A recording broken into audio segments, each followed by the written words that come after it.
Fadi TV jimbaniriza akadde kano muli mutya mwenna bagifollowinga nammwe abagikumirako mbagamba nti mwakola kyamaanyi okubanga mwasubscribinga update simba nazo waliwo MP w'abavubuka tuyiyeemu ekikambwe era nga akavidiyo ke kasatulatinga ku social media omwana yatuyiyeemu ebikambwe ebyo golengera mu kifaananyi ono UFMP era nga munnange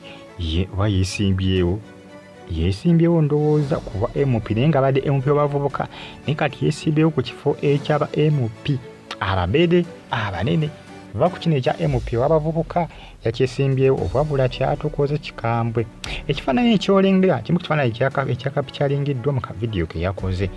nga yeegira yeetigaatiga eyo munnankani wansi nga yeetigaatiga neerikodinga Akatambi n'akata ku social media akizuuse ng'ona Akatambi abadde akalikodingira mwami we era nga gwakaweereza bannaye ebintu by'ensi yatabuka ennaku zino abantu beekwata obutambi nga babuweereza baagala baabwe wabula nkikwaki nekivaamu oluusi abamu ne buwaba oba oluusamu ebya WhatsApp nga tabimanyi n'okubanga obimanyi n'okolamu ensobi emu n'okasindikira ne banno muli mu WhatsApp enamba zaabwe n'okakana kugamba ngo okatadde public ng'okubama ng'onyize settings nga bonna abali abalina WhatsApp namba nga bagenda kubanga bafunako kakopi kakati ndowooza omukyalo ono kyeyakoze wabula omwana muwala yatulaze ebinankani omukyala sina mwana muwala mukyala yatulaze ebinankani Youth MP yatulaze ebinankani bannange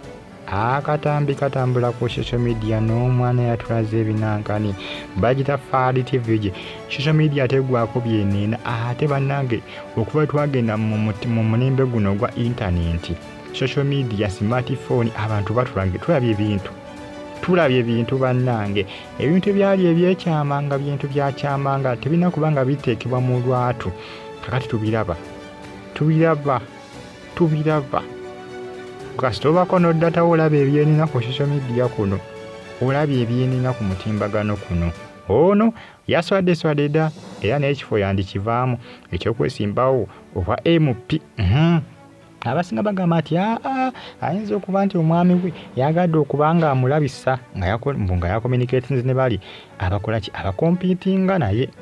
kakati ekineebuuza omwami abadde tamwagala omukyala yateesebwa ku musajja oba omusajja yateeseza ne ba opponent boono okumulabisa okubanga ava mu lookaano omanyi politics ayina engeri gyatambula omuyaya akulabisa n'ogaaga ngenda genda nsaba abantu akalulu nga bandabye ebinankani byange n'oti ogenda okusaba akalulu bannange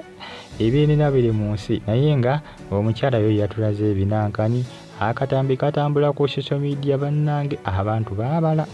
ate abantu bannange ensi yagwenyuka ensi yafuukuuka ensi yatabuka naye nga mwongera okubanga mugifollowinga n'okubanga mugyekumyako kubanga eno bagita Fadi TV abali mu Iraq Saudi Arabia mbagamba nti kyemwakola kyamaanyi okubanga mwasubscribinga ne munyiga kale bwato MP w'abavubuka bwe yatulaze ebinankani wansi Akatambi keeku jwa kubanze mbatazeko kafaananyi saagala kwereetera miwunyo gundi yange kugisaanyaawo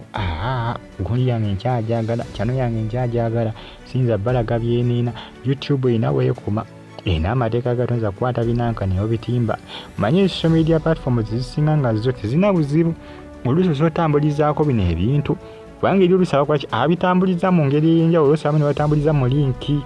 ez'enjawulo naye munnange YouTube ne linki egikebera era bwe kizula nti linki yavudde ku gundiyo bagisaanyaawo era mbalaze ku kano kafaananyi yoyo gw'olengeraawo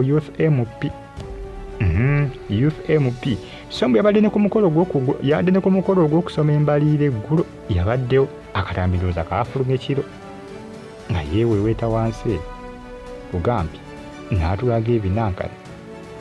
abakazi ennaku ensa baweddemu ensa ebintu babikola ki babiraga nga we basanze babiraga mu lujjudde ennagalaale naye nga mwongere okubanga mugyekumirako n'okubanga mugifollowinga bagita Fadi TV musubscribinga ate munyigire kade mbagala nnyo mwenna mubeere bulungi likinga commentinga mwera